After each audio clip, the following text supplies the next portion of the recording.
Comenzamos o dia com uma meditação cortico e poderoso. Awe Dios que papo medita. Presenta pa Varushka Luisa.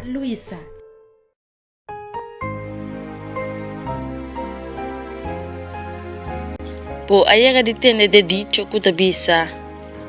Hasibom pamalo? Si, hasibom pamalo.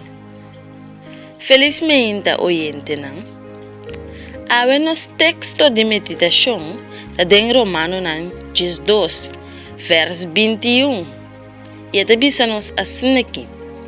Não laga maldade vence bolso, pero vence maldade com que tá bom.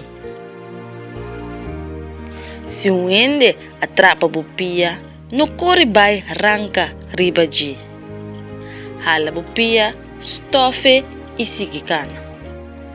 Se um dia um ende por papiam algo malo dibo, no corre arranca ribaji mesura. Pota acerque de maneira bonita e bise tal costuma mino agusta como assim. E talaga ne hende com etrecciona. Se um rende a queda dia sem comendabo, aceita sua consciência, a você comendele.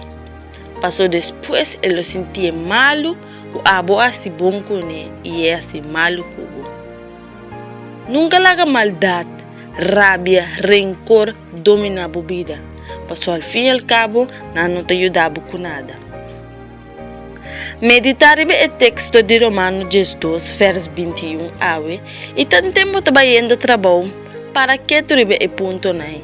E corda não laga maldade vencebo, pero vence maldade com o que tá bom. Dia bendicionar, papo.